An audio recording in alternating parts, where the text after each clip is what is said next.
الحمدللہ علی اللسان علی کل حال والصلاة والسلام وصاحب حسن جمال. اعوذ باللہ السمیع العلیم من الشیطان الرجیم. بسم اللہ الرحمن الرحیم. یا ایھا الذین آمنوا اتقوا اللہ حق تقاتہ ولا تموتن الا وانتم مسلمون. ان اللہ وملائکتہ یصلون علی النبی. برحق نبی صلی اللہ علیہ یا وسلم. ایھا الذین آمنوا صلوا علیہ وسلموا تسلیما. اللہم صلی علی سیدنا مولانا محمد سیدنا و مولانا محمد ماجد الجود والکرم وعلی آلہ واصحابہ وبارک وسلم. آج یہ ہماری خدا کے فضل و کرم سے 5ویں نشست ہے اور میں نے سرنامہ کلام میں سورہ آل عمران کی آیت نمبر 102 بیان فرمائی ہے، جس میں رب تعالیٰ اپنے محبوب کے غلاموں کو ایک حکم نازل فرماتا ہے اور وہ کہتا ہے کہ تمہاری تمام تر کوششیں وہ جو تمہاری صحیح ہے، جو تمہاری طاقت ہے، وہ اس کام میں سفل ہو جائے، اس کام میں سفل ہو جائے، اس کام میں لگ جائے. تمہاری تمام تر کوشش اس کام میں لگ جائے کہ تمہیں ایمان پہ بڑھنا ہے، ہر حال میں تمہیں ایمان پہ بڑھنا ہے.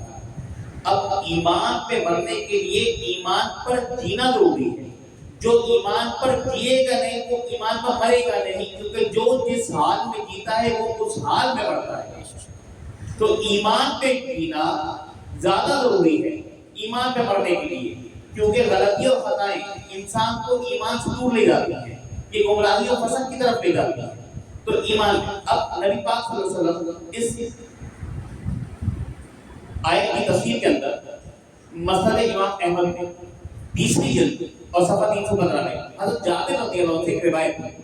حضرت جابر رضی اللہ عنہ فرماتے ہیں کہ میں نے رسول اللہ صلی اللہ علیہ وسلم سے آپ کے وصال سے 3 روز پہلے یہ فرماتے ہوئے سنا.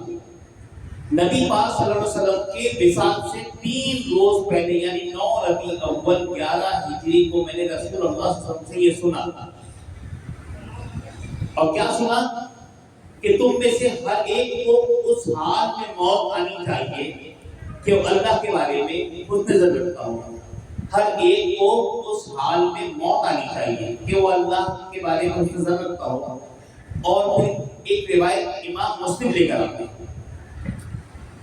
امام مسلم شریف میں روایت آتے ہیں اور اس روایت کے اندر جو روایت ہے اس کی سند جو دوسری سند ہے وہ امام احمد بھی لے کر آتے ہیں.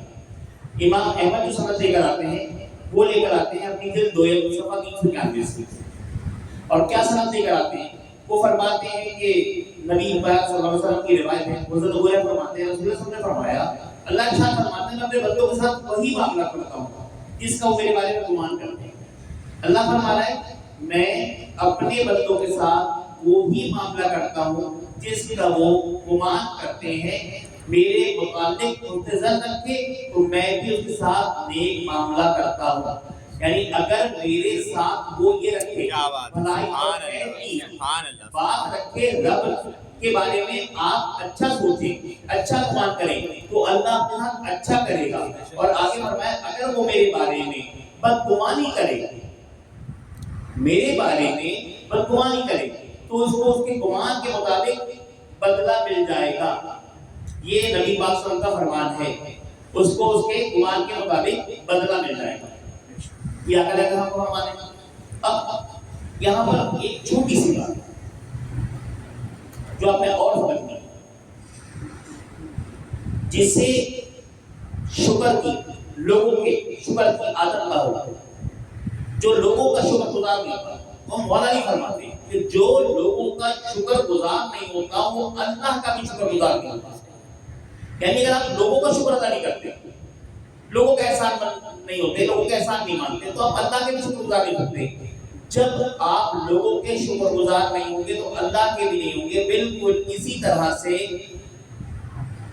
جب بندہ لوگوں کے بارے میں بدگمانی کرتا ہے، لوگوں کے بارے میں بدگمانی رکھے، لوگوں کے بارے میں دل میں برا رکھے تو پھر اس کی یہ عادت اس کو اس منزل تک لے جاتی ہے کہ وہ اپنے رب سے بدگمان ہو جاتا ہے. دیکھیں پہلے آپ چھوٹی چھوٹی سیڑھیاں چلتے ہیں پھر بڑے اسٹیپ پہ جاتے ہیں. تو جو چھوٹی سیڑھیاں ہیں وہ پہنچ کے آپ بڑے اسٹیپ پہ آتے ہیں. جس بندے کا لوگوں کے بارے میں گمان اچھا نہیں اس کا رب کے بارے میں گمان اچھا نہیں ہوتا. کیونکہ جو لوگوں کا شکر گزار نہیں وہ اللہ کا بھی نہیں ہوتا. تو پہلے ہمیں لوگوں کا شکر گزار ہونے کی عادت ہے کہ چھوٹے چھوٹے شکر. اللہ کا شکر بڑا ہے پہلے ہمیں چھوٹے اسٹیپ لینے کہ جس نے پانی پلا دی جس نے کام کر دی وہ آسانی کر دی اس کا شکر گزار ہو جاؤں میں. جب یہ عادت ہو جاتی ہے جب بندہ اس طرح شکر گزاری پیدا کر لیتا اپنے اندر یہ کیفیت آ جاتی ہے اس کے اندر تو پھر وہ اللہ کا شکر گزار ہوتا ہے. پھر وہ اللہ کی ہر بات پہ ہر سانس لینے پر کہتا ہے الحمدللہ کہ اللہ نے مجھے اس سانس میں ایک نئی زندگی عطا فرما دی. آپ پانی پیتے ہیں تو کہا جاتا ہے 3 بار سانس لیں اس میں اور جب سانس لیں تو کہیں الحمدللہ. یہ پانی کے ملنے کے بھی شکر ہے اور یہ سانس کے آنے کا بھی شکر ہے. اگر اور شیخ عبداللہ محدث دہلوی نے عبداللہ فرماتے ہیں کہ آپ ایک ہی نیکی کریں اور کئی باتیں اس کی سوچیں کہ میں یہ نیکی یوں بھی کر رہا ہوں یوں بھی کر رہا ہوں یوں بھی کر رہا ہوں اس سے یہ بھی فائدہ ہوا یہ بھی فائدہ ہوا. اگر میں درخت لگاتا ہوں اور سوچوں کہ اس سے مخلوق کو زیادہ آکسیجن ملے گی تو ایک نیکی ہوگی. پھر میں سوچوں کسی کو سایہ ملے گا مسافر دوسری نیکی ہو گئی. پھر میں سوچوں کہ اس کے سے لوگوں کو پھل ملے گا تو تیسری نیکی ہو گئی. اس سے سوچوں اس کے پتے گریں گے وہ جانوروں کے کام آئیں گے چوتھی نیکی ہو گئی. پھر میں کہوں کہ درخت لگانا خود ایک نیکی ہے تو اس لیے سوچ کے لگا رہا ہوں پھر 5ویں نیکی ہو گئی. تو النیت المومن خیر من عمل. مومن کی نیت اس کے عمل سے بہتر ہے. جتنی نیت کر لیں گے کسی ایک نیکی پر ہی نیکی ایک ہی تھی کام میں نے ایک ہی کیا تھا لیکن اس پہ کئیوں نیت کر لوں گا میں تو کئیوں ثواب ملے گا.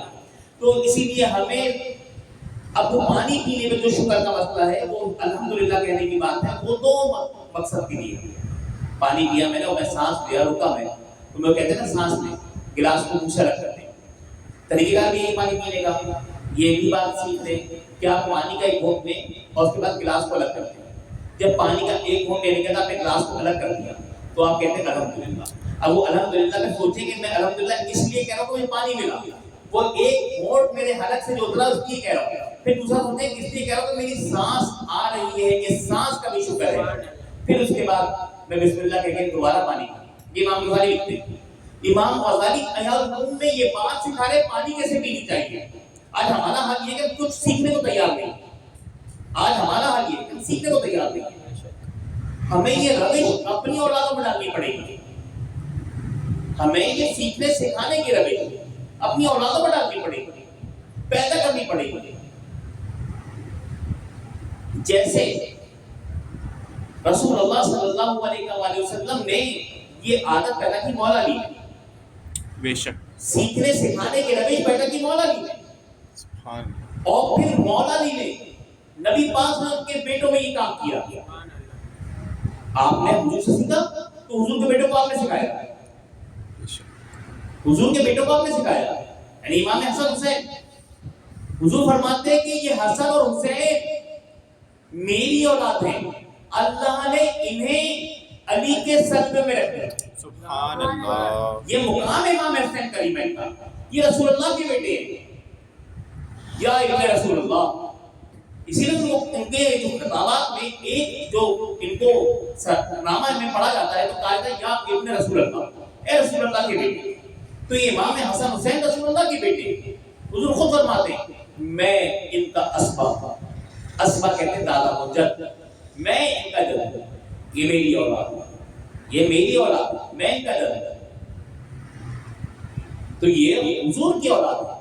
اور حضور فرماتے ہیں میری اولاد علی کے سر سے. اور علی سکھا کسے رہے حسن حسین کو رسول اللہ کے بیٹوں کو. وہ رسول سے سیکھا اور رسول اللہ کے بیٹوں کو سکھایا.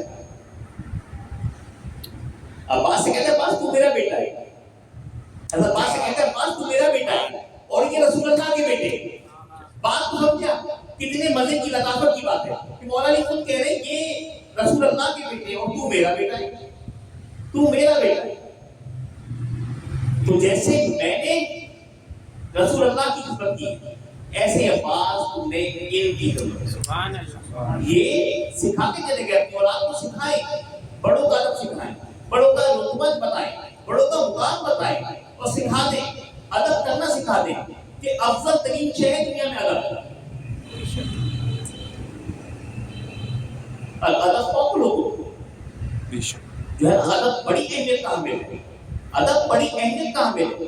وہ ہر چیز میں سبقت دے جاتا ہے. اور خود رسول اللہ صلی اللہ علیہ وسلم فرماتے ہیں مجھے ادب میرے رب نے معراج پر سکھایا. کیا بات ہے میرے آقا. وہاں سے سیکھ کر آئے اور خود علی کو سکھایا. علی نے حسنین کو سکھایا. تو یہ ادب تو ہمیں علی کے در سے ملتا ہے, بابل علم سے ملتا ہے. علم کے شہر کی بہار تو بابل علم سے ملتی ہے, تو ہمیں وہاں سے آتی ہے. یہ ادب تو خانوادوں کا صدقہ ہے, یہ ادب تو سید زادوں کا صدقہ ہے, ہمیں وہاں سے ملتا ہے. اور امام جعفر صادق کا مقام دیکھنا ہوتے ہیں مولا حسین کے, اور ان کو ان کے زمانے کے ابھی حاتم رضی اللہ نے جو ہے داؤد آئی رضی اللہ نے ان کو جو ہے کہا کہ یا ابن رسول اللہ, صرف اتنا کہا اے رسول اللہ کے بیٹے. تو آپ رو پڑے, آج رو پڑے.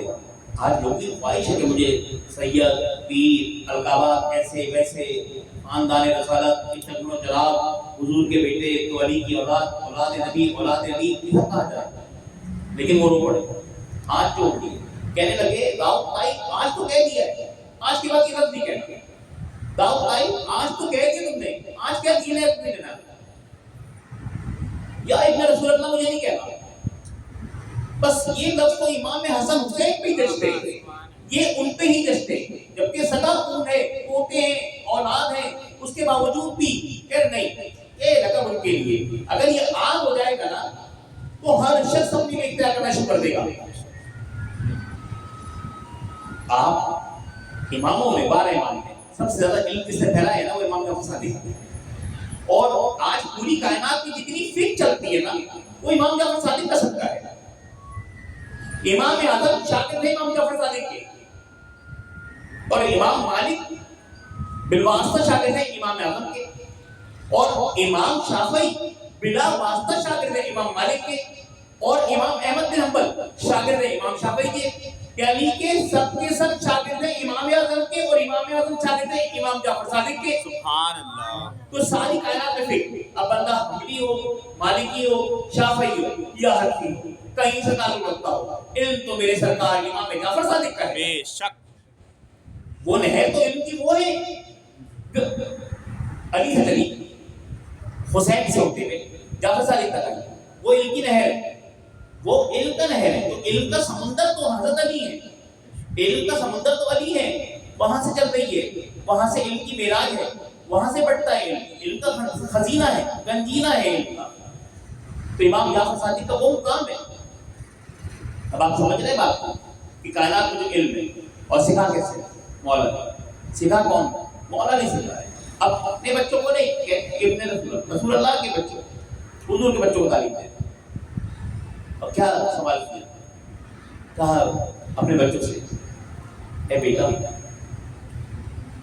تمہاری محبت میرے دل میں ہے. تو حسن کہنے لگے نہیں دل میں نہیں ہماری محبت. کیا امام حسن کہہ رہے تم دل میں نہیں ہماری محبت. کہنے لگے بیٹا پھر کہاں ہے؟ دل میں تو صرف دل تو بنایا اللہ نے اپنی آپ کے لیے, دل میں تو کوئی بس نہیں سکتا, دل میں کوئی بس نہیں سکتا. اور اگر آپ نے اس دل میں دنیا بسا دی تو رب تعالیٰ اس دل میں بستا نہیں. اور پوری کائنات میں ایک ہی جگہ جہاں اللہ آ سکتا ہے, سما سکتا ہے, وہ ہے مومن کا دل, وہ قلب مومن, وہ مومن کا قلب ہے جہاں پہ اللہ سما سکتا ہے پوری کائنات میں, ورنہ اللہ کہیں سما نہیں سکتا, مومن قلب سما سکتا ہے.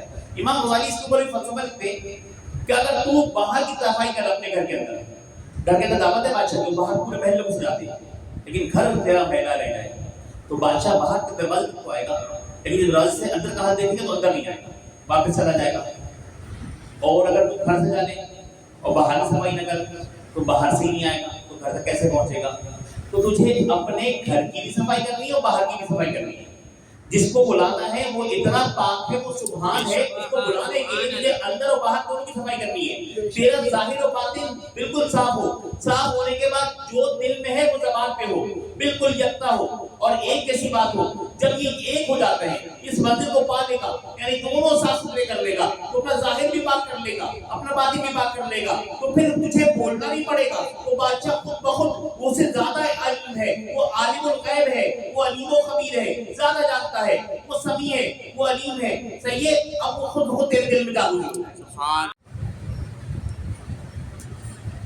تو امام حسن نے کہا کہ وہ جگہ تو صرف وہ جگہ جہاں پر رب نے جاگوزی ہونا ہے وہ دل ہے.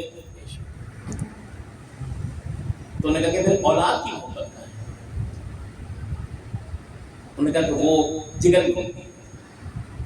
اب مولا علی اپنے بچوں کا امتحان ہے, یہ سیکھنے سکھانے کے بارے میں, تعلیم و تعلق کے بارے میں ایسے ہوتا ہے. بچے سے آسان سے سوال کیا جاتے ہیں اور بچے کو جواب کا انتظار کیا جاتا ہے اور اس سے پوچھا جاتا ہے اور اس سے مزے لیے جاتے ہیں کہ جیسے آپ سیکھ رہے ہیں اس سے, اور بچے کو سکھانے میں مزہ ہوتا ہے. اس طرح بچے کی آپ کو نالج کا بھی اندازہ ہوتا ہے, بچے کی معلومات کا بھی اندازہ ہوتا ہے, اور بچہ ان چیزوں میں جس مشغلے میں جس مشغولیت میں آپ اسے لگائیں گے وہ لگ جائے گا. اب ہم مسئلہ یہ ہے کہ بچہ پیدا ہوتا ہے وہ کام نہیں کرنے دے رہا, الفاظ ہماری یہی ہے نا کہ کام نہیں کرنے دے رہا, ہم نے موبائل دے دیا. اب وہ بچہ کارٹون دیکھ رہا ہے, وہ بچہ اسٹوریز دیکھ رہا ہے, وہ بچہ اسپائڈر مین دیکھ رہا ہے, تو بچے کے دل میں آلو اسپائڈر مین بن کے رہی ہوتی ہے. پہلے زمانے میں لوگ سناتے تھے مولا علی کے واقعات اپنے بچوں کو, خالد بن ولید کے واقعات سناتے تھے. تو ایک استاد نے پوچھا تم کیا بنو گے بڑے ہو کر؟ ایک بچے نے کہا میں ڈاکٹر, انجینئر, فلسفہ, یہ وہ جو بھی بننا ہے, کرکٹر بنوں گا, امیر آدمی بنوں گا.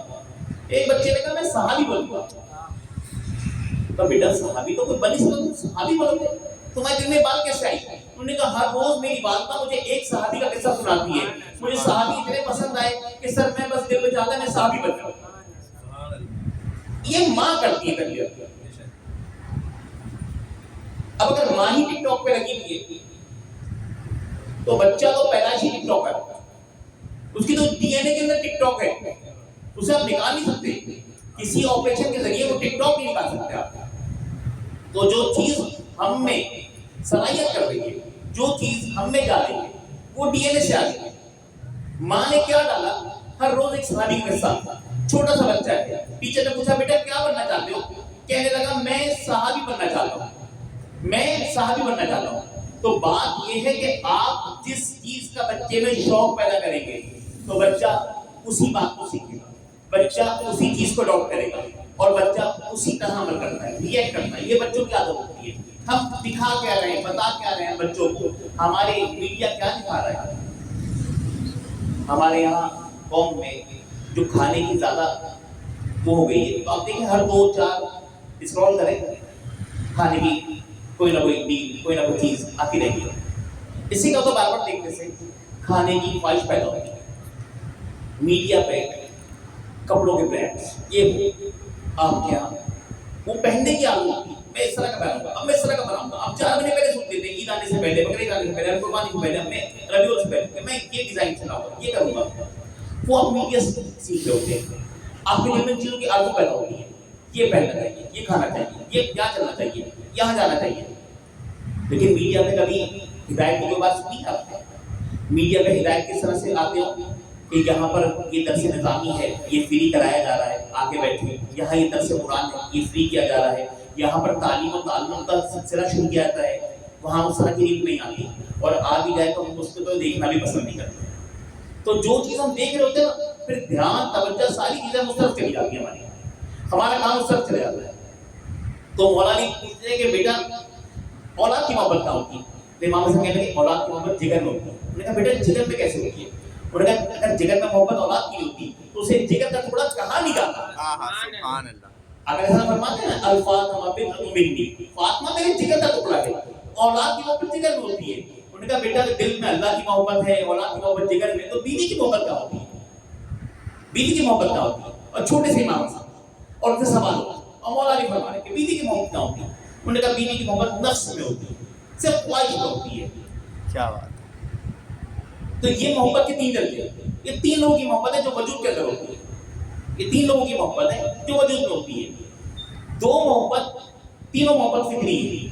آدم علیہ السلام کو یہی 3 محبت ملی تھی, اللہ کی محبت, بیوی کی محبت, اولاد کی محبت. انسان جب پیدا ہوتا ہے تو دل میں تین محبت ہوتی ہے اس کے اندر کے وجود میں. ایک اللہ کی محبت, دوسری اولاد کی محبت. پیدا ہوئے بچے کو 1 سیکنڈ کا جو بچہ ہے اس کے دل میں جو اپنی اس کے جسم میں اپنی اولاد کی محبت بھی ہوتی ہے اور اپنی ازواج کی محبت بھی ہوتی ہے. نہ بھائی بہن کی محبت فطرت میں, نہ ماں باپ کی محبت فطرت میں. اسی لیے بچے ماں باپ کو چھوڑنے میں 10 منٹ نہیں لگاتے, آپس میں لڑنے میں 10 منٹ نہیں لگاتے. لیکن کتنی لڑائی ہوگی, بھائی سے لڑائی کسی بار وہ ملتا نہیں ہے, بیوی سے 100 بار لڑے گا پھر اسی کے ساتھ ساری زندگی گزار لے گا. کہتے ہیں 25 سال ہم نے لڑ کر کے گزاری کی, 30 سال گزار لی, 40 سال گزار لی. کیوں گزار لی؟ وہ فطرت میں لے کر آئے گا. یہ فطرت میں نہیں ہے. لیکن جو فطرت میں نہیں ہے پھر اس کے احکام فطرت میں. قرآن کے اندر ہے, قرآن یہ ہدایت کی کتاب ہے, اس میں پھر احکام دیے معاشرت کے کہ تمہیں رہنا کیسے, کرنا کیسے اس میں معاشرت. یہ سمجھ, یہ فہم ہے. اور یہ بغیر کسی صحبت کے, استاد کے, بغیر کسی ماحول کے یہ آتا نہیں ہے. یہ آئے گا اسی وقت, سیکھیں گے آپ اسی وقت جب ایسا ماحول پائیں گے, جیسے ماحول میں رہیں گے. قرآن کی آیت وہی ہے, یا ایھا الذین آمنوا اتقوا اللہ حق تقاتہ ولا تموتن الا وانتم مسلمون. مجھے ایمان پہ پڑھنا ہے جو کہ قرآن کی شرط ہے, جو کہ اللہ کا حکم ہے. تمہیں مرنے کے لیے جو بات ہے وہ یہی ہے کہ میں پھر وہ کام کروں کہ مجھے اس کام کی کرنے میں موت آ جائے تو میں حق پہ ہوں. میرا کام ہی وہ نہیں ہے. اگر ایک شخص شریعت کا مسئلہ ہے, شاید آپ کو پتا ہو, نہیں پتا تو یاد رکھ لیں, پانی میں ڈوب رہا ہے, دریا میں ڈوب رہا ہے شخص, دریا میں ڈوب گیا تو کیا نہیں آگے کوئی مسئلہ نہیں, کشتی الٹ گئی, کود گیا, گر گیا, کچھ بھی ہوا, وہ ڈوب رہا ہے. اور ڈوبتے ہوئے اسے اذان کی آواز آ گئی اور اس کے دل میں نماز کی نیت نہیں ہو تو اس پہ نماز قضا لکھی جائے گی. وہ مر تو گیا لیکن نماز قضا لکھی جائے گی. آپ کا ابھی تو پورا 2 گھنٹے ٹائم باقی تھا, 5 کی فصل کے ساتھ کا ٹائم شروع ہوتا ہے اور 7 کی تک ٹائم ہے 2 گھنٹے, لیکن نہیں, میں قضا لکھی جائے گی. یہ سمجھ لیں آپ بات. تو اس کے دل میں نیت ہونی چاہیے کہ اگر میں بچ گیا تو میں نماز پڑھوں. یہ بات ہمیں, یہ علوم, یہ چیز دین سے سیکھنے کو ملتی ہے. اور دین کہاں ملتا ہے ہمیں, یہ آگے بہتر ہوتا ہے. بس یہ کہ آپ کی قدم اٹھ کے اس طرف جاتا ہے, برائی کی طرف ہمارے قدم آسانی سے چلتے ہیں. اور کیوں چلتے ہیں؟ حضرت جبریل امین کو کہا اللہ نے کہ جبریل جاؤ ہماری جنت دیکھو. دیکھا یا اللہ تیری جنت اتنی خوشنما ہے کہ تیرے ہر بندہ جنت میں جائے گا. کہ جہنم دیکھو, کہ تیری جہنم اتنی خوفناک ہے. بڑی لمبی روایت ہے, میں المختصر لفظوں میں سنا رہا ہوں, آسان لفظوں میں. اتنی خوفناک ہے, بدناک تیری جہنم ہے, کوئی تیرا بندہ جہنم میں نہیں جائے گا. جبریل امین نے ایک چکر لگایا جنت کا, ایک لگایا جہنم کا. جنت 7 آسمانوں کے اوپر, سدرہ کے پاس, جہنم تحت الثری میں 7 زمین کے نیچے. اب چکر دونوں کے لگا کے آپ نے کہہ دیا کہ مالک وہاں سب جائیں گے, یہاں کوئی نہیں جائے گا جہنم میں. انہوں نے کہا اچھا جبرائیل ایک بار پھر جاؤ اور جا کے ہماری جنت دیکھ. جبرائیل امین گئے اور اب جنت دیکھ کر آئے. کہنے لگے یا اللہ تیری جنت کے باہر اتنی مشکلات, اتنی پریشانیاں, اتنے مسائل, اتنی تکلیف تو نے رکھ دی ہے کہ تیرا کوئی بندہ جنت میں نہیں جائے گا. اور تیری جہنم کے باہر اتنی خوشنمائی, اتنی برائی, اتنی رنگینی, اتنا دھوکہ, اتنا فریب, اتنا تجل, سب کچھ ہے کہ ہر شخص پسر کے وہ چھوٹے دجل کے اندر دجال کی جنت میں فوراً پہنچ جائے گا. اللہ تعالیٰ کیا فرماتا ہے اس جملے کو, جبرائیل کی سنیے. اللہ تعالیٰ فرماتا ہے اے جبرائیل جو میرے بندے ہوں گے نا وہ ان سختیوں پہ چل کے, ان تکلیفوں پہ چل کے, ان پریشانیوں سے گزر کے, ان مسائل کو اٹھا کے وہ میری جنت میں جائیں گے. اللہ کے بندے جو اللہ کے بندے ہوں گے, اور جو میرے بندے نہیں ہوں گے نا تو پھر جو اللہ کے بندے ہیں تو فرماتے ہیں اب تو دنیا کے بندے, اب تو درہم کے بندے, آئے میرا مال, آئے میری دنیا. تو وہ بیسیکلی ہیں ابلیس لعین کے بندے جسے اس نے بہکا کے گمراہ کر دیا, تو اس کے بندے. تو اللہ تعالیٰ فرماتا ہے کہ میں اس سے جہنم کو بھر دوں گا, اس سے میں جہنم کو بھر دوں گا. تو بس یہ آپ کے سامنے ہے. اب آپ کی مرضی ہے, آپ کی مرضی ہے, فیصلہ آپ کے ہاتھ میں. ابھی سانسیں چل رہی ہے, ابھی آپ زندہ ہے, اب آپ جو فیصلہ کریں گے اپنے لیے وہ بہتر ہوگا. قرآن کا حکم سنا دیا میں نے, قرآن کی بات سنا دی میں نے. ہاں اسی آیت کے ضمن میں کہ اگر مجھے ماننی ہے بات تو میں کس کی مانوں گا، کیسے مانوں گا، اس ایک آیت سورہ نساء کے اندر جو ہے آیت نمبر 59 ہے 34 پارے میں، اس میں اللہ تعالیٰ فرماتا ہے یا الذین آمنوا اطیعوا اللہ واطیعوا الرسول واولوا الامر منکم، یعنی کہ اللہ کی اطاعت کرو، ایمان کرو، اللہ کی اطاعت کرو اور رسول اللہ کی اطاعت کرو، اور اس کے بعد ان کی اطاعت کرو جو تم پر حاکم ہے۔ تو اس روایت کی تشریح کے اندر ایک بات سمجھانا ضروری سمجھتا ہوں میں کہ ہم سمجھتے ہیں کہ بس جو بھی امیر اس کی اطاعت کرنی ہے، جو بڑا اس کی اطاعت کرنی ہے، اطاعت تو کرنی ہے، استاد کی بھی کرنی ہے، والدین کی بات ماننی ہے، سب کی بات ماننی ہے، بات ماننی ہے، لیکن کس شرط پہ؟ اس شرط کے ساتھ جو یہاں پر مولا علی فرماتے ہیں۔ حضرت علی رضی اللہ عنہ روایت ہے، رسول اللہ صلی اللہ علیہ وسلم نے فرمایا کہ آپ نے کسی ایک لشکر کو ایک مہم پہ بھیجا، مولا علی فرما رہے ہیں کہ حضور نے ایک لشکر ایک مہم پہ بھیجا اور بھیجنے کے بعد ایک انصاری صحابی کو اس میں امیر مقرر کر دیا، اور یہ سنت بھی ہے جب 3 لوگ کہیں چلا کریں یا 3 سے زیادہ لوگ جائے کریں تو اس میں ایک امیر مقرر کر لیں اور جو حکم دے اس کی بات مانیں۔ کسی بات پر امیر کو غصہ آ گیا، کسی بات پر امیر کو غصہ آ گیا، اس نے کہا کیا میں تمہارا امیر نہیں؟ لوگوں نے کہا امیر ہے، مہم پہ بھیجا لشکر کو، یعنی جنگی مہم پہ، ابھی مہم تک نہیں پہنچی، بیچ راستے میں تھے، غصہ آ گیا، اس نے کہا اچھا ٹھیک ہے جاؤ لکڑیاں لے کر۔ انہوں نے تو کہہ چکے تھے کہ حضور نے کہا ہے آپ ہمارے امیر ہیں تو آپ کا حکم ماننا پہ لازم ہے، مانیں گے، تو کہ جاؤ لکڑیاں لے کر آئے، ان کا آگ لگاؤ، آگ لگا دی، جب لکڑیوں کو آگ لگا دی انہوں نے کہا اس میں کود جاؤ، اب اپنی لشکر سے کہا اس میں کود جاؤ۔ ایک صحابی نے کہا کہ 1 منٹ رک جاؤ، ہم پہلے رسول اللہ صلی اللہ علیہ وسلم کی طرف چلتے ہیں، ہم حضور کی طرف چلتے ہیں اور حضور سے پوچھیں، اگر حضور کہتے کہ ہاں امیر کے حکم پہ لشکر میں کود جاؤ، آگ میں کود جاؤ تو کود جاتا، پھر تو ہمارے لیے کودنا لازم ہے، اور حضور منع کریں تو رک جاتا۔ وہ آئے نبی علیہ السلام کے پاس، پوچھا تو آقا نے فرمایا اگر تم اس آگ میں کود جاتے تو کبھی نکل نہیں پاتے۔ پھر نبی علیہ السلام نے ایک جملہ اور ایڈ فرمایا، وہاں تو اس کی بات کا تصفیہ کر لیا، پھر ایڈ کیا فرمایا؟ جو اطاعت ہے، اگر فرماتے ہیں جو اطاعت ہے وہ تو نیکی اور ہدایت کے کاموں میں ہے، یعنی اگر کوئی شخص آپ کا بڑا، آپ کا ٹیچر، آپ کا استاد، آپ کے والد اگر شرع کے خلاف کسی کی بات کہہ رہے، کوئی بات کہہ رہے تو خالق کی نافرمانی، مخلوق کی اطاعت میں خالق کی نافرمانی، رسول اللہ فرماتے ہیں جائز نہیں کہ میں کسی مخلوق کی اطاعت کے لیے خالق کی نافرمانی کر لوں، میرا باپ مجھے شریعت کے خلاف کہہ رہا ہے تو نہیں۔ اب یہ آیت نمبر 59 تھی سورہ نساء کی، یہ ایک ٹکڑا تھا جو میں نے بیان کیا، اس کی آگے آیت کیا کہتی ہے کہ اگر تمہارا تنازع ہو جائے اور تم آپس میں جھگڑ پڑو، لڑ پڑو، تو پھر تم اس فیصلے کو اللہ رسول کی طرف لوٹا دو، یعنی تمہیں دیکھنی شریعت کی بات ہے، کیا میرے باپ نے جو مجھے حکم دیا ہے، جیسے سعد بن ابی وقاص کو ان کی والدہ نے کہا یہ اسلام چھوڑ دے، 3 دن دھوپ میں بیٹھ گئے، کھانا چھوڑ دیا، حالت خراب ہو گئی، سب ساتھ کو لان تان کرنے لگے۔ انہوں نے کہا ماں تم وہ ایک جان ہے، اگر میری 70 مائیں ہوتی اور دھوپ میں بیٹھ کے مر جائیں تو بھی میں ایمان سے واپس نہیں ہٹوں گا، سبحان اللہ، میں رسول اللہ کے دین سے واپس نہیں ہٹوں گا، حضور کی محبت نہیں چھوڑوں گا میرے سے۔ سعد بن ابی وقاص نے کہا چلے گئے، اس کی ماں اٹھی اور سائن آ گئی، تو بولے مجھے یہ کیا ہوا؟ انہوں نے کہا اپنے ساتھ کو جانتی، ایک بار جو فیصلہ کر لے پھر اس پر ڈر قائم رہتا ہے، بات یہ ہے کہ مجھے والدین کی حکم تو ماننا ہے، مجھے ماں باپ کا حکم ماننا ہے، لیکن وہیں تک جہاں شریعت کے خلاف نہ ہو، شریعت کی خلاف ورزی نہیں کرنی ہے، نہ استاد کے معاملے میں نہ والدین کے معاملے میں، کسی معاملے میں کوئی بھی حکم دے، مجھے کیا کرنا ہے؟ قرآن کا حکم دے رہا ہے، مجھے دیکھنا ہے قرآن کیا حکم دے رہا ہے، اگر قرآن کی نص سے کوئی چیز ثابت ہے تو پھر میں حدیث پہ جاؤں گا ہی نہیں۔ حدیث تو فقہ کا دوسرا درجہ ہے، پہلا درجہ قرآن ہے، جب قرآن سے بات ثابت ہو گئی تو حدیث کی اس میں ضرورت نہیں، اور پھر آپ کو جتنی حدیث ملے گی تائید میں ملے گی، پھر اگر 2 چیزیں میں نہ ہو تو پھر آپ اجماع اور قیاس میں جاتے ہیں، تو تیسرا چوتھا درجہ ہے۔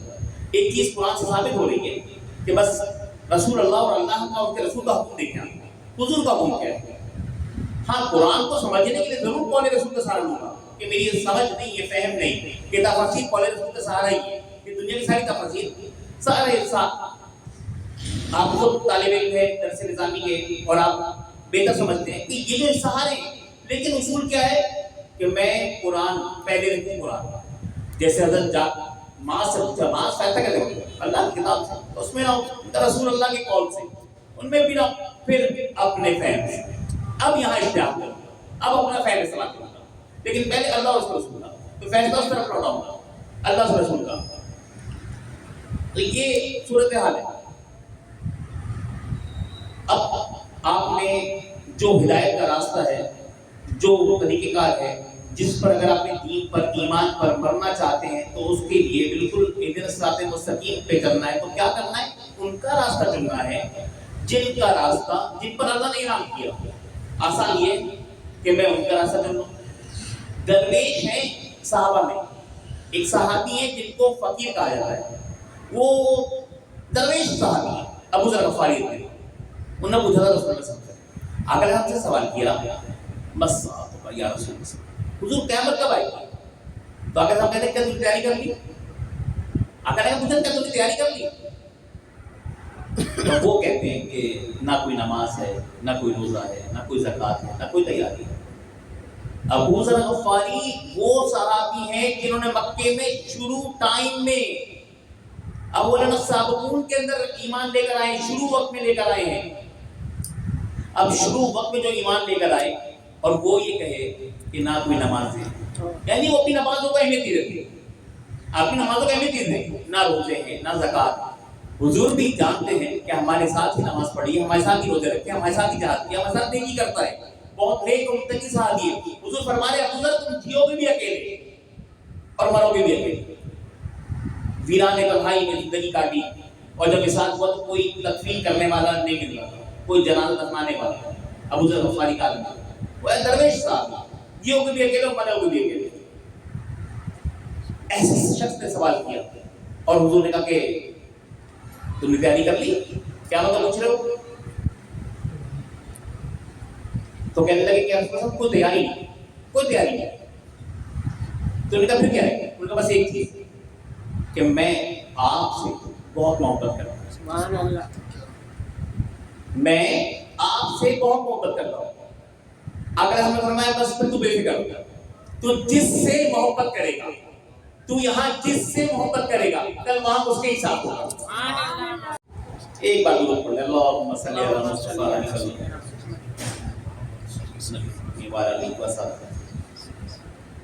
حسن رضا خان صاحب رحمۃ اللہ علیہ عالم کے برادر ہیں اور علامہ نقی رحمہ کے جو ہے بیٹے ہیں، مفتی در مفتی، باپ بھی عالم، بیٹا بھی عالم، اس کا دادا بھی عالم، خاندانی بھائی بھی عالم، وہ بھتیجے بھانجے بھی عالم، پورا خاندان عالم ہو گیا۔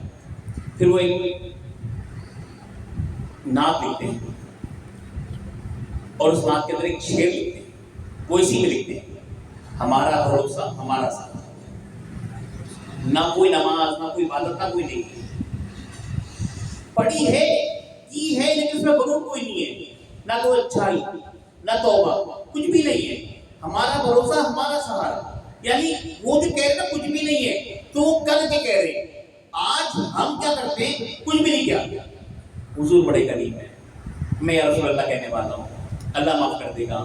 نہیں، آپ نماز پوری پڑھیں، روزے پورے رکھیں، زکوٰۃ پوری دیں، حج کریں، عبادت کریں، نوافل پڑھیں، اللہ کو یاد کریں، گناہوں سے بچیں، توبہ کرتے رہیں، اور اس کے بعد ان پر کوئی گھمنڈ نہ کریں۔ اب یاد رکھیں شفاعت تو رسول اللہ کی طرف سے ہی، اس کے بغیر نہیں ہوگی، شفاعت حضور کی طرف سے ہوگی، اس کے بغیر نہیں۔ تو وہ کہتے ہیں کہ شفاعت ہمارا بھروسہ ہمارا سہارا، شفاعت کسی کی، حمایت کسی کی۔ تو یہ جو کسی کی شفاعت ہے، کسی کی حمایت ہے، وہ ہے تو گناہ گاروں کے لیے۔ حضور فرماتے ہیں میری شفاعت قیامت کے دن بڑے بڑے گناہ گاروں کے لیے، مجرمین و حالقین و خطائین شفیع۔ لیکن کیا ہے کہ آپ کا ایمان پہ مرنا ضروری ہے، سارے گناہ کے بعد آپ کا ایمان پہ مرنا ضروری ہے۔ ایک شخص نے 40 سال عبادت کی، بھائی دوسرے بھائی نے 40 سال گناہ کیا، دونوں بھائی دو مختلف کام کر رہے تھے۔ ایک بھائی 40 سال تک عبادت کرتا رہا، دوسرا بھائی 40 سال تک نیکی کرتا رہا۔ جس نے 40 سال عبادت کی اس کے دل میں خیال آیا، وہ اوپر فلور میں رہتا تھا، چھوٹا بھائی نیچے فلور میں رہتا تھا، دل میں خیال آیا کہ میں اپنے بھائی سے پوچھوں گناہ کیسے کرتے ہیں، یہ جوئے گڈے پہ کیسے ملتا مزہ، کیا ایسا نشہ کے روز چلے جاتا ہے، میں جا کر یہ پوچھوں تو سوال تو کروں اس سے بھائی سے کہا۔ اب وہ یہ سوچ کے دل میں خیال ہے، اور چھوٹا بھائی کہ میں روز ادھر جاتا ہوں ادھر جاتا ہوں عیاشیاں کرتا ہوں، میرا بھائی مسلے پہ کھڑا رہتا ہے، تجھے مزہ کیسے آتا ہے اس میں؟ کیا بات ہے، مجھ سے نماز ایک وقت ہی پڑھی جاتی ہے، تجھے مسلے پہ کھڑے ہو کے مزہ کیسے آتا ہے؟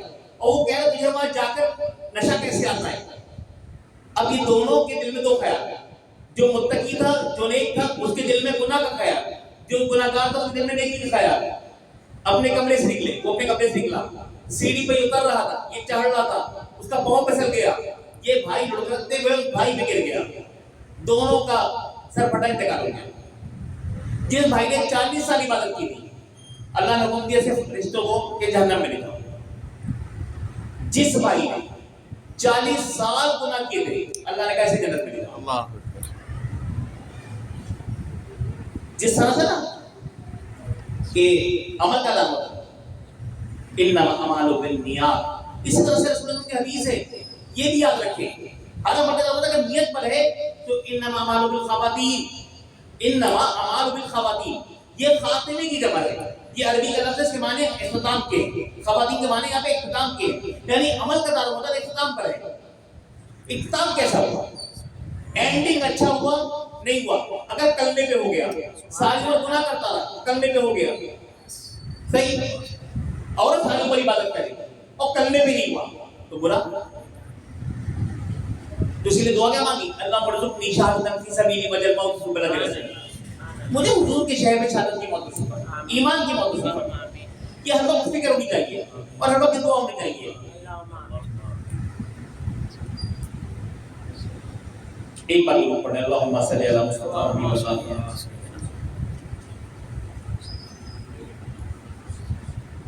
مستدرک کی حدیث ہے، آقا علیہ السلام فرماتے ہیں کہ مجھے اللہ نے حکم دیا، سنیے گا، آپ جس بزم میں جس باب العلم کے فرش رضا پر موجود ہوئے ہیں تو وہاں پر اس کی شان بھی سنیں کہ اللہ کے حبیب فرماتے ہیں کہ مجھے اللہ نے حکم دیا کہ میں 4 لوگوں سے محبت کروں۔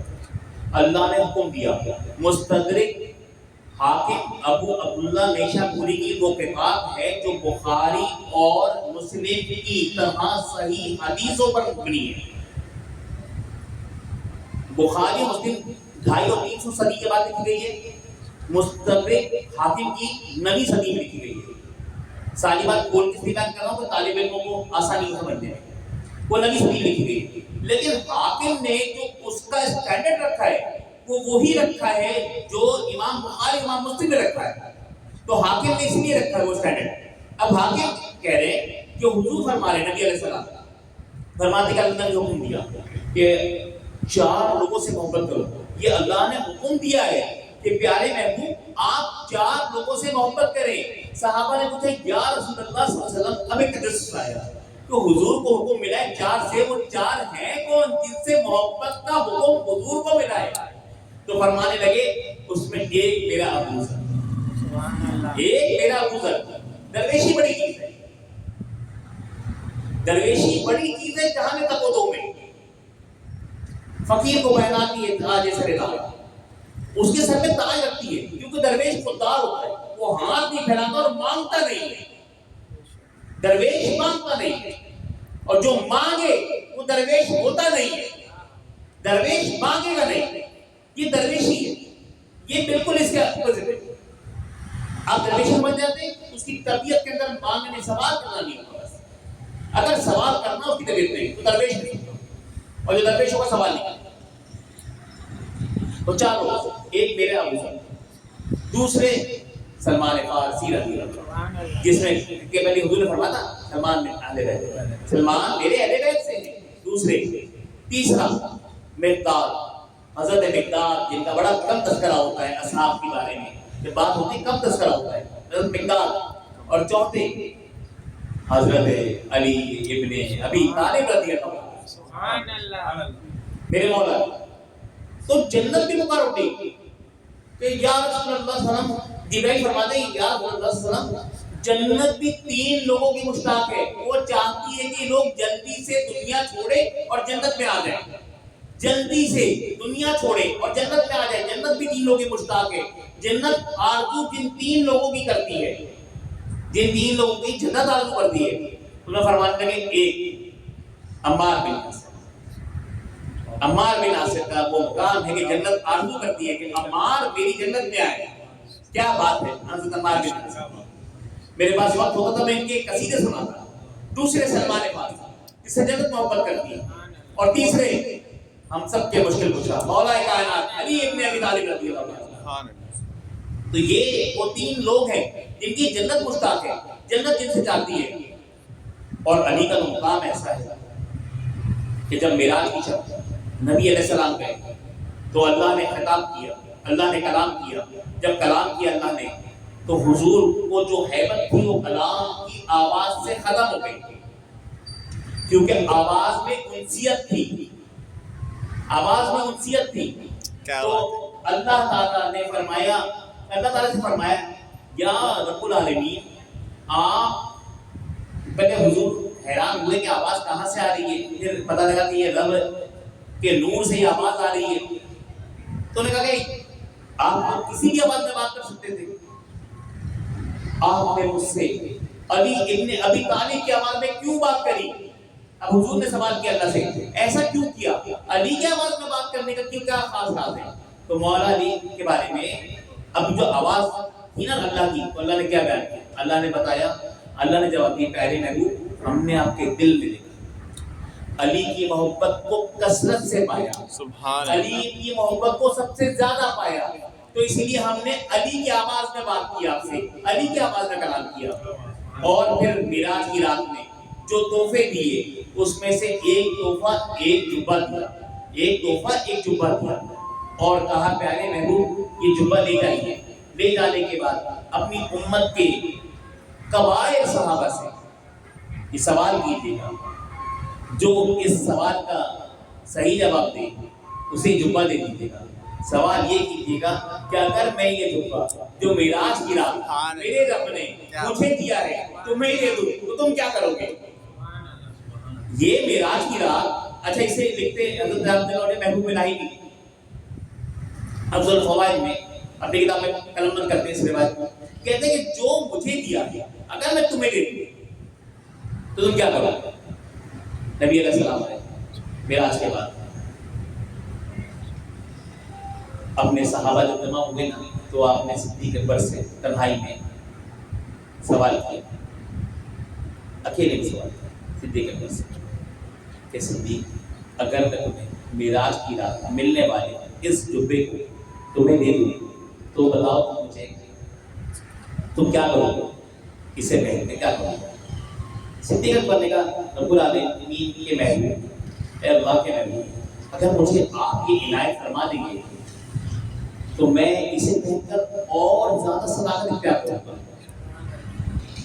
میں نے کہا تمہارا جواب اچھا ہے, تم جاؤ. پھر عمر بن خطاب کو بلایا, تنہائی میں پوچھا عمر میں اگر تمہیں یہ جبہ دے دوں تو معراج کی رات میرے رب نے مجھے دیا تو تم کیا کرو گے. میں نے کہا کہ اسے کہنے کے بعد میں اور حق کوئی اختیار کروں گا, میں اور حق کوئی اختیار کروں گا, میں اور شجاعت اختیار کروں گا دین کے معاملے. ٹھیک تمہارا جواب بھی صحیح, جاؤ. یہ جو جواب صحیح ہے نا تمہارے لحاظ سے صحیح, اللہ کے لحاظ سے صحیح نہیں, تمہارے لحاظ سے, اللہ کے لحاظ سے تو دے دیتے. اب تیسرا حضرت عثمان غنی کو بلایا, عثمان غنی بلایا, کہا عثمان اگر میں تمہیں یہ جبہ دے دوں جو معراج کی شب مجھے رب العالمین نے دیا ہے تو تم کیا کرو گے. تو کہنے لگے کہ یا رسول اللہ اگر یہ جبہ مجھے دے دیں گے تو میں اسے پہن کر اپنے رب سے اور حیا کروں گا, اور حیا دار ہو جاؤں گا, اور حیا اختیار کروں گا. میں کہا ٹھیک تم جاؤ. حضرت علی کو بلایا, کہا علی تم بتاؤ کیا ہوا. امام الاولیاء سید الاولیاء شہنشاہ ولایت میں تاجدار حضرت ہیں, اب ان سے پوچھا تم بتاؤ اگر میں تمہیں دے دوں تو تم کیا کرو گے. تو جو کام علی نے حشر میں کرنا ہے وہی کام کی عادت علی کی دنیا میں بھی ہے. پوچھا میں تمہیں دے دوں تو تم کیا کرو گے؟ علی مرتضیٰ کہنے لگے یا رسول اللہ اگر آپ مجھے جبہ دے دیں گے اور میں اسے پہن لوں گا تو میں اور امت کی پردہ پوشی فرماؤں گا. امت کی پردہ پوشی کروں گا میں. مولا علی قیامت کیا کریں گے؟ گناہ گاروں کو اپنے اس جبے کے سائے میں لے لیں گے, چھپا دیں گے, اس کے گناہ پتہ نہیں لگیں گے. جیسے رسول اللہ صلی اللہ علیہ وسلم کا طرز عمل ہوگا, ایک بندہ بھاگتا ہوا آئے گا اور حضور کے دامن کرم کے پاس, یا رسول اللہ مجھے بچا لیں, فرشتے مجھے جہنم میں لے جانے والے ہیں. حضور اپنے دامن میں, اپنی ابا کے دامن میں یا ایوہ المزمل کی چادر میں لے لیں گے, چھپ جائیں گے. فرشتے کہتے ہیں رسول اللہ بڑا گناہگار ہے, یہ بڑا گناہگار ہے. حضور فرمائیں گے اسے ہم نے امان دے دی, اسے ہم نے امان دے دی. اب جو ہم نے امان دے دی نا اسے, تو بس یہ امان ہماری ہے, یہ امان ہماری ہے, ہم نے دے دی تو فرشتے واپس لوٹ جائیں گے. تو یہ جو بات ہے نا, تو مولا علی کے بارے میں وہ کیا کرتے ہیں, وہ کہہ رہے ہیں کہ میں اور پردہ پوشی کروں گا. جب وہ پردہ پوشی کریں گے نا, وہ پردہ پوشی کریں گے تو پھر امت کا حال وہی ہوگا کہ وہ میرا آخرت کے دن میں روز محشر میں لاکھوں کروڑوں گناہگار کی شفاعت تو بس علی کے دامن قدم ہو جائے گی, جسے وہ اس ابا کے سائے میں لے لیں گے, جس پر وہ سایہ تان دیں گے. اور وہ سایہ تاننے کی وجہ کیا ہوگی کہ جو علی سے محبت کرے گا اور ہر اس ذات سے محبت کرے گا. یہ آدھی بات بتاتے ہیں کالے آدھی بات بتاتے ہیں کہ وہ اس کی بات کیا ہوگی, اس دامن میں پناہ لینے کی. وہ کالے آدھی بتاتے ہیں, اور آدھی یہ بتاتے ہیں کہ وہ علی سے محبت کرے تو دامن میں ہوگا. ہاں علی سے محبت کرے اور اس سے محبت کرے جس سے علی محبت کرتے ہیں, بس وہ وہی ہوگا, وہ وہی ہوگا. یہ ہے بات. اب یہ کیونکہ جھوٹ بولتے ہیں تو اللہ تعالیٰ نے سزا بھی نہ ان کے ہاتھوں سے رکھی. نمرود بادشاہ پوری دنیا کا بادشاہ. توجہ کیجیے گا, بس بڑی پیاری بات بتانے والا ہوں, آپ کا تو مشکل ہے. نمرود پوری دنیا کا بادشاہ تھا اور سب سے کہتا تھا سجدہ کرو میرا دوسرا, میں ہی سب کو جو بس کرو سجدہ, اور جو آتا تھا سجدہ کرتا تھا. اللہ نے ایک مچھر پیدا کر دیا, ایک لنگڑا مچھر پیدا کر دیا. اس کی ناک سے چلا گیا دماغ میں, اب اسے کاٹ کر بچہ اسے تنگ کرتا, تکلیف کرتا, اذیت دیتا, اسے کاٹ کر. حکیم و دلوں نے بہت علاج کیا, کوئی فائدہ نہیں ہوا. انہوں نے کہا کہ جو آئے دربار میں اس سے کہیں 2 جوتے 4 جوتے میرے سر پہ مارے. لوگوں نے مارنا شروع کر دیا. اب نمرود کا جوتا اور نمرود کا سر, نمرود کا جوتا نمرود کا سر مارنا شروع کر دیا, اور نمرود کو آرام آ جاتا. جب یہ مار پڑتی تو آرام آ جاتا. یہ نمرود کا فہم تھا, مار پڑتی تو آرام آ جاتا. اللہ نے کیا کیا کہ تم علی کے معاملے میں جھوٹ بولتے ہو تو تمہارا ہاتھ اور تمہارا سینہ, تمہارا ہاتھ اور تمہارا کسی دوسرے سے نہیں چلایا, خود اپنے ہاتھ سے کٹوا دیا. تم وقت کے نمرود ہو, وہ کالو تم وقت کے نمرود ہو. اب تمہارا ہاتھ تمہارا سینہ, تمہارا ہاتھ تمہارا منہ, خود ہی تماشے پڑتے رہتے ہیں. یہاں تک تو بات سمجھ میں آ گئی. آپ کے چہرے کی رونق بھی بتا رہی ہے کہ واقعی سنیوں کا فرقہ ہے, یہ اہل سنت کا فرقہ ہے, جو رسول اللہ کے جانشین, جو مولا علی کے ماننے والے, حضور کے چاہنے والے. تو کالوں کا تو امام ہے, لیکن ایک بڑی عجیب سی بات, ایک بڑی عجیب سی بات جو اس پہ غور کرنے میں سمجھ میں آئی, بڑی عقیق دقیق اور عقیق جو قسم کے معاملات ہوتے ہیں تو غور بھی کرنا پڑتا ہے کہ مالک الملک ماتم صحیح ہے کہ ایسا ہی ہوگا دنیا جہان میں. کسی عورت کا شوہر مر جاتا ہے تو وہ بھی اپنے سینے کو پیٹ رہی ہوتی ہے, اپنے چہرے کو پیٹ رہی ہوتی ہے, بال موچ جیسے کہ اسلام میں حرام ہے یہ, لیکن فطری عمل تو یہی ہے کہ آدمی اپنے ہی سینے کو مارتا ہے غم میں. لیکن کبھی یہ نہیں دیکھا گیا کہ کوئی شخص اپنے پیٹ کو مارتا, پیٹ کو مارتا, کتنا بھی غم ہو جائے سینے کو پیٹتا ہے, پیٹ کو نہیں پیٹتا. یہ کالے تو چھوٹے چھوٹے چھلے لے کے پیٹ بھی نہیں مارتے, اپنے خود مارتے رہتے ہیں. کیوں بھی مارتے ہیں, کیوں بھی مارتے ہیں, ہر طرف سے مارتے ہیں, ایسا کیوں کرتے ہیں؟ تو پتہ یہ لگا کہ کوفے کے اندر مسلم کو اور کربلا میں حسین کو پیٹھ دکھائی دی، اللہ نے کہا سینہ بھی نہیں چھوڑوں گا اور تیرا پیٹھ بھی نہیں چھوڑوں گا، سینے پہ بھی مار اور پیٹھ پہ بھی مار۔ یہ کالوں کے ساتھ تو ملک کا معاملہ جو ہے نا وہ یہ وقت کے فرعونی لشکر ہے، وقت کا فرعونی لشکر ہے، ان کے ساتھ معاملہ ہے۔ تو بس یہ اللہ نے ان کی عزت ان کے ہاتھ ہی برباد کر دی، ہمیں ضرورت نہیں پڑتی ہے پیٹنے کی، یہ خود ہی پیٹی۔ وقت گزرتا رہا کربلا میں، لشکر آتے رہے، 2 محرم کل میں نے آپ کو بتائی، 3 محرم کو اور لشکر آئے، 4 کو اور لشکر آئے، بصرے میں 7 بھی آ گیا۔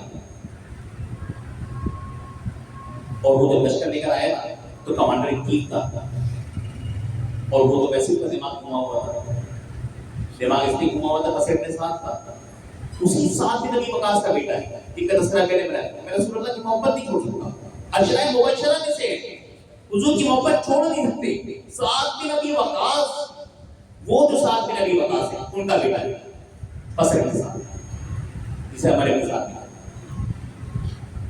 اب یہ 7 کا بیٹا اس کو ملا تھا رے کی گورنر، رے کہتے ہیں ایران پہ جگہ ہے، وہاں کی گورنری ملی تھی، بڑی مشکل سے آدمی یہ رتبہ پاتا ہے اور بڑی اہم تھی، وہ لے کے چلا گورنر بننے کے لیے۔ جب کوفے سے گزرا تو عبید اللہ بن زیاد کو پتہ لگا، عبید اللہ بن زیاد منہ چڑا وزیر تھا، وزیر عظیم تھا، عبید اللہ بن زیاد نے کہا کہ میں تجھ سے کہہ رہا ہوں یہ رے کی گورنری چھوڑ، ابھی جا پہلے حسین کا معاملہ دیکھ، جا حسین کا معاملہ دیکھ، پہلے ان کا سر لے کر اس کے بعد یہ لے کے آئی ہے، اگر تو لے آیا تو رے کی گورنری پکی ہے۔ جبکہ گورنری اس شرط دی گئی تھی، اس میں لکھا تھا دستاویزات کے اندر واضح طور پہ طبقات اپنے ساتھ اٹھانے، ابن خلدون اٹھائے، تیمری میں دیکھ لکھا ہوا ہے کہ تو جا اور وہاں پر جو سرکش ہے، جو باغی ہیں، ان کا کلا کما کر انہیں بالکل پیس دے، رون دو گے کی قدر ایک ادار دے، پھر جب وہاں امان ہو جائے تو وہاں گورنر ہو جائے، اگر یہ کام کر لے گا تو گورنر ہوگا۔ رے کی گورنری ایک جنگ کے بعد وہ لشکر لے کے جنگ کر لی رہ گیا، لیکن ابن سعد کو بیچ میں ملے ہوئے اللہ کے ساتھ اور اس کا پہلے حسین کا، اور وہ 4 تاریخ کو پہنچا کر بنا، 1000 کا لشکر لے کر پہنچا کر بنا۔ اب ہزاروں کے لشکر، پہلے لشکر 2000 پھر 4000 پھر 6000 پھر 1000 2000 کس طرح آتے رہے، اور کل لہو 8-9 اور تک جو لشکر کے آنے کی تعداد ہے وہ 22000 سے زیادہ ہے، 70 افراد کے لیے 22000۔ جب 9 محرم کو مزید لشکر محرم کو مانگا گیا تو عبید اللہ بن زیاد نے کہا تمہارے دماغ تو نہیں خراب ہو گیا ہے، 22000 سے زیادہ کا لشکر تم کربلا میں جمع کر چکے ہو، جبکہ حسینی افراد کی تعداد 70-72 ہے، ایک چھوٹے سے 70-72 کے لیے 22000۔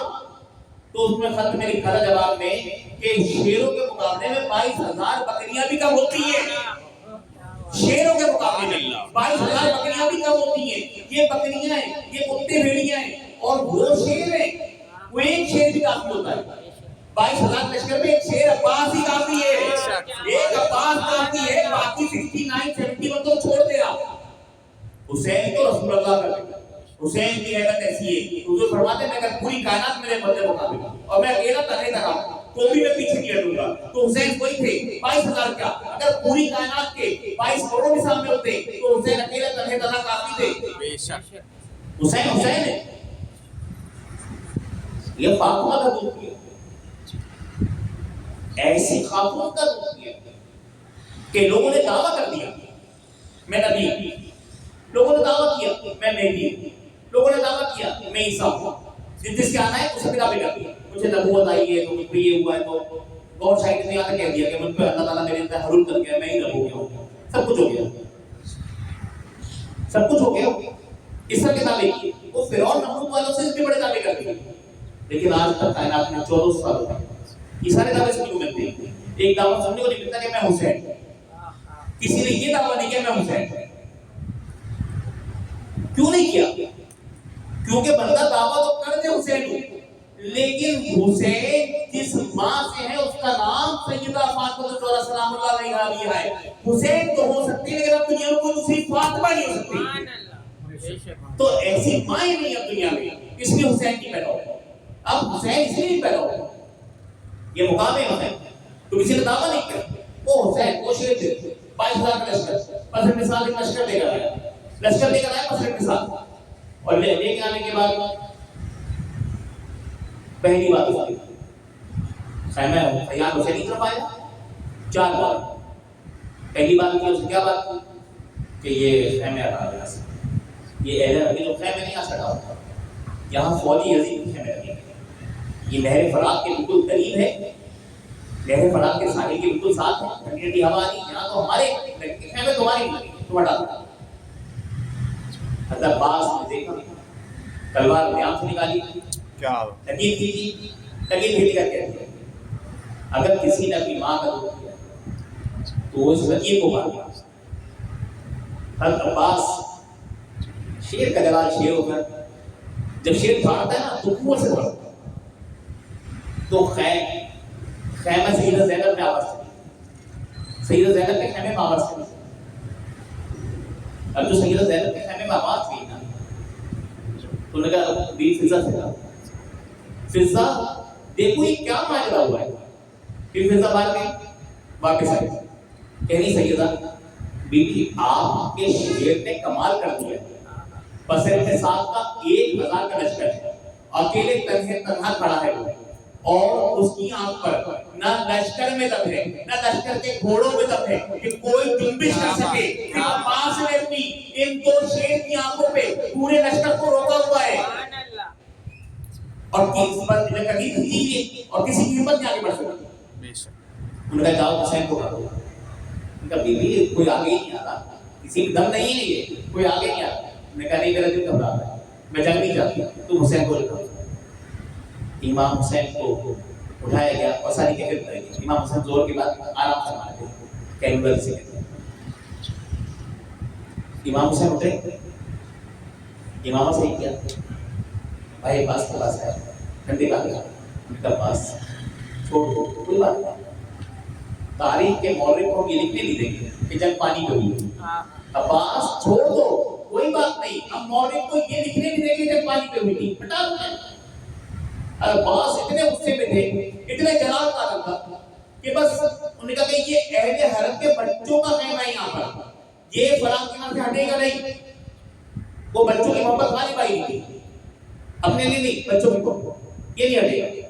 اور پھر یہ دشمنی کی سیدزادوں کے بچوں کو ہٹائیں، یہ حضرت عباس سے مدد. دوسری بات حضرت عباس نے سنا، اسی بار امام حسین نے کندھے پہ ہاتھ رکھا، اپنے ہونٹ کو حضرت عباس کے کانوں کے قریب کیا اور قریب کر کے کہتے ہیں عباس تم خیمے میں جاتے ہو زینب کیا زینب باہر آ جائے.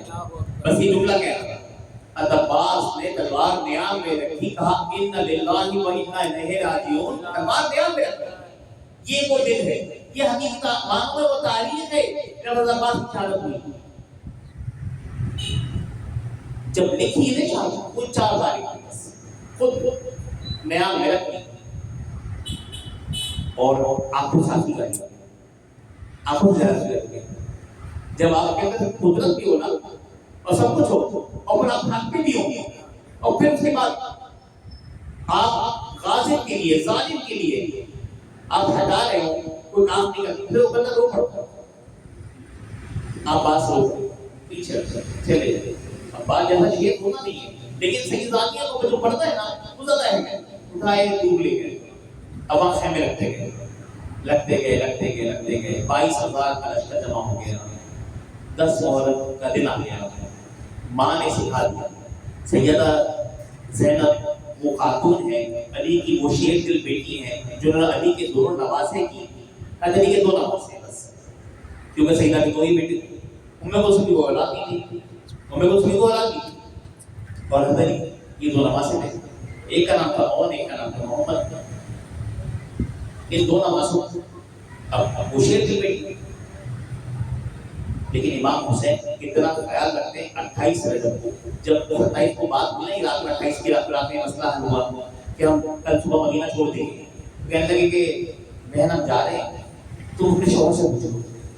عبداللہ بن جعفر تیار جو جنگ موتا میں شہید ہوئے تھے، سپہ سالار، ان کا معاملہ جو جنت میں پروں کے ساتھ پرواز کر رہے ہیں، اور جو اہل بیت میں شامل ہیں ان کے بیٹے عبداللہ، اور وہ شوہر ہے سیدہ زینب کے، اور کہہ رہے کہ آپ اپنے شوہر سے جاتے رہو. بہن شوہر کی اجازت کے بغیر عورت کا گھر سے قدم نکالنا جائز نہیں. تم شوہر سے اجازت لے لو، اگر تمہارا شوہر اجازت دے تو چلو، اور نہ دے اس کی طبیعت صحیح نہیں ہے تو تم بھی بیٹھو اس کے پاس. یہ بات کہی سیدہ زینب کر گئی اور کہا کہ عباس عبداللہ میرا بھائی حسین مکے کو کوچ کر رہا ہے، میرا بھائی حسین مکے کو کوچ کر رہا ہے اور میں اس کے ساتھ جانا چاہتا ہوں. اور حسین نے شرط رکھی کہ میں تم سے آتا ہوں. اب تم بتا دو تم یاد دیتے ہو یا نہیں. عبداللہ یاد رکھنا اگر تم یاد دے دو گے تو میں حسین کے ساتھ جاؤں گا. عبداللہ یاد رکھنا تم یاد دو گے تو میں حسین کے ساتھ جاؤں گا، اور اگر تم نہیں دو گے تو ایک طرف سے حسین کا قافلہ نکلے گا اور تمہارے گھر سے میرا جنازہ نکلے گا. میں حسین کے بغیر نہیں سکتی، مر جاؤں. بھائی سے نہیں ہوگا، ایک سال چھوٹی میں حسین کے بغیر نہیں. یہ بات حضرت اللہ کے لگے زینب پریشان کی ہوتی ہے. تمہارے بابا علی الخطبہ اس ساری بات کو پہلے سے جانتے تھے. جب انہوں نے مجھ سے رشتہ کیا نا ہمارا نکاح کیا تو نکاح میں 2 شرط رکھی تھی. آج ہماری بیٹیوں کی کوئی شرط رکھی نہیں جاتی، 2 شرط رکھی تھی مولا علی نے. کہا تھا ایک تو تم عبداللہ بیت الشرف آنے سے زینب کو روکو گے، زینب کو بیت الشرف آنے سے روکو گے. اور دوسری شرط کیا ہے؟ دوسری شرط یہ ہے کہ جب حسین مدینہ چھوڑے گا تو لوگ زینب کو ساتھ جانے جاتے. اب اس کے بعد کہنے لگے کہ زینب تو پتہ ہے میں بیمار ہوں، میں اتنا لمبا سفر اختیار کر نہیں سکتا، ورنہ میں حسین کے ساتھ ضرور چلتا. تو میرے یہ 2 بیٹے حسین کی طرف میری طرف سے حسین کے لیے لے جاؤ، اور جب حسین پر کوئی مشکل وقت آئے سارے اہل عرب کو بتانا کیا مشکل ہوتا ہے. اور یہ تیار ہو کر جا رہے ہیں. یہ گھر میں بات ہو رہی ہے 27-28 رجب کو، کوئی اب کربلا پہنچ کے بات نہیں ہو رہی ہے. تو یہ دونوں بیٹے اور محمد میری طرف سے 9 سال 13 سال کے بچے، یہ میری طرف سے قربانی حسین سے پہلے پیش کر دی. 10 تاریخ کا جب دن آیا تو ماں نے بچوں سے کہا جاؤ اپنے ماموں سے جان مانگو، ہمیں جنگ میں جانا ہے. ماموں نے کہا بیٹا میں تمہیں کیسے یاد کروں، میرے بعد یہ میرے خون کے پیاس ہے، میرے بعد تم مدینے چلے جانا اور وہاں بھی نہیں گزارتے. میں نے کہا ماموں جان ہمیں اجازت دے دیں. 3-4 بار ہو گیا، آئے مانگی نہیں دی بیٹا میں کیسے دوں، منع کرتے رہے. اب جو اجازت کا معاملہ ہے تو اور محمد کو بلایا، اور محمد ادھر آؤ. سیدہ زینب رو پڑی. اب کہہ رہی تم ابھی تک یہاں کیوں بیٹھے ہو؟ اب ماں کا سوال بچے سے یہ تم ابھی تک زندہ کیوں ہو؟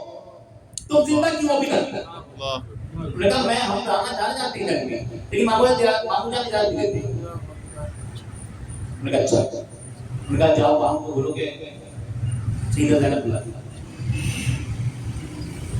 سیدہ زینب کے پاس امام صاحب سیدہ زینب نے کہا کہ بھائی تم میری اجازت نہیں دیتے. میں نے کہا کہ یہ میرے باپ کے 2 نماز ہیں، یہ عبداللہ کی اولاد ہے، یہ زینب تمہاری کل کائنات ہے، انہیں ایک خون کے پیاسے نہیں ہے، انہیں مدینے لے جانا. میں نے کہا نہیں بھائی یہ تو میں چاہتی ہوں کہ تم ان کی اجازت دو تاکہ میں اپنی ماں فاطمہ زہرا کے آگے سکوں اے میری ماں دیکھ میں نے تیرے 1 لال پہ اپنے 2 لال قربان کر دیے. یہ جملہ کہا امام حسین نے آتی. انہوں نے کہا بھائی عباس کو علی پر تو بھیج دو، خیمے میں عباس اور علی پر بھیج دو. عباس آیا. انہوں نے کہا بھائی چھوٹے کو کب کھاتی بڑے کو نہیں بول دے. کہا علی پر بلایا. میرے بیٹے میری 18 سال کی دوائی تو بیٹھ کر بیٹھایا اس کے گرد چکر کر رہے. کہا مالک یہ علی پر کی جان کا سکتا ہے، اے میرے رب یہ میرے دونوں بچے علی اکبر کی جان کا سکتا، علی اکبر کی جان بچا لے. یہ حسین کا رہا ہے، حسین کیا کو بتا رہا ہے، حسین کو پیارا ہے، یہ گھر میں شفیع رسول ہے، اسے بچا لے. اور میرے دونوں بیٹے اس کے ذریعے وفدائنا بذبح عظیم. اسماعیل کا فدیہ بھی تو بیٹا ہو سکتا ہے، تو پھر علی اکبر کا فدیہ زینب کے 2 بیٹے کیوں نہیں ہو سکتے؟ یہ 2 بیٹے فدیہ ہیں اس کا، علی اکبر کا۔ اب یہ علی اکبر کا فدیہ چلے بیٹے چلے، تو ایک کو مامو جان نے سوا کرایا، ایک کو حضرت عباس نے کرایا، سوا کرایا، بیٹے گئے نہر فرات کی طرف۔ جب دوڑے نا تو جس طرح سے تلوار لے کے دوڑے، 13 سال کے بچے، 10 سال کے 9 سال کے بچے اس طرح سے تلوار لے کے دوڑے کہ فرات پہ گئے تو فرات پہ جتنے یزیدی تھے وہ دور ہو گئے اور سارا کا سارا فرات خالی پڑ گیا ساحل سے، تو کنارہ خالی پڑ گیا، وہ گئے۔ اب وہ ترائی کے اندر گھوڑے تھے، جو ترائی کے نیچے کی طرف گھوڑے تھے نا، تو حضرت فضل جو ہے دیکھ رہی ہے منظر سارا، خیمے کا پردہ ڈالے اور کہہ رہی ہے بی بی مبارک ہوا کہ آپ کے بیٹے جو نہر فرات پہ پہنچے اور جو قبضہ کیا تو سارے یزیدی دور ہٹ گئے۔ بیوی فضلہ کو سیدہ زینب نے کہا فضلہ مجھے مبارکباد مت دو، میری مسلح لے کر آؤ، مسلح بچھایا اور سجدے میں گر گئی اور اللہ سے مناجات کرنے لگی، مالک الملک اگر ایسا ہو گیا کہ فاطمہ کے بچوں سے پہلے، حسین کے بچوں سے پہلے میرے بچوں نے فرات میں، چھوٹے بچے ہیں کیا بھروسہ، 3 دن کے پیاسے ہیں، پانی پی لیا تو پھر کیا معاملہ ہوگا، کیا عالم ہوگا، ایسا نہ ہو مالک مجھے شرمندہ نہیں کرنا، میں تو اپنی ماں کے آگے صرف خلو ہونا چاہتی ہوں، مجھے شرمندہ نہیں کرنا۔ اب وہ بچے پانی کو دے گا، کہہ رہے بھائی کیا اچھا ہوتا ہے سکینہ کی مشکیزہ لے آتے، اپنی پیاس نہیں آتے، ہم سکینہ کی مشکیزہ لے آتے، گھوڑے کو ایڑ لگائی، ان پہ حملہ کیا، تو ایک بدبخت کہنے لگا یہ علی کے نواسے ہیں، تو میں نے ایک ایک کر کے 2 کر کے نہیں مار سکتے، انہیں گھیر لیا، گھیرا، تیر چلائے، پھر بازوؤں پہ تلواروں کے زخم آئے، نیزوں کے زخم آئے، آخرکار بچے چھوٹے بچے تھے زیادہ مقابلہ نہ کر سکے، نیچے آئے، جو زمین پر آئے تو اپنے ماموں کو پکارنے لگے، حضرت عباس بھی گئے، حضرت حسین بھی گئے، دونوں گئے، بچوں نے امام حسین کو بلایا، کہا ماموں جان سر نیچے کر، کہاں لائے بات کے لیے، سر پہ ہاتھ رکھا اور کہنے لگے ماموں جان آپ امام وقت ہیں اور ہم آپ کی قسم کھا کے کہتے ہیں کہ میری والدہ کو یقین دلا دیجیے گا کہ ہم نے پانی نہیں پیا، ترائی میں گھوڑا گیا تو ضرور تھا لیکن ہم نے پانی نہیں پیا۔ بڑا درد کا معاملہ ہے کہ 3 دن کا پیاسا بچہ ہو اور پانی میں جائے پھر بھی پانی نہ پیے، اور وقت آخر بھی جو وصیت کی ہے، جو بات کی ہے وہ یہ کہ میری ماں تک یہ خبر پہنچا دیجیے گا کہ ہم نے لاج رکھ دی، پانی نہیں پیا ہم نے، دنیا چلے گئے۔ جب لاشیں آئے نا تو سیدہ زینب کو ڈھونڈا گیا، تو وہ سیدھے لیتی ان کو بلایا گیا، کیا بات ہے؟ انہوں نے کہا نہیں، ان کا منہ نہیں دیکھوں گی، میں ان کا منہ نہیں دیکھوں گی، پہلے بھائی حسین کو بلاؤ جب تک کہ وہ مجھے یہ یقین نہ دلا دے، جب تک کہ وہ مجھے یہ یقین نہ دلا دے کہ میرے بچوں نے پانی نہیں پیا۔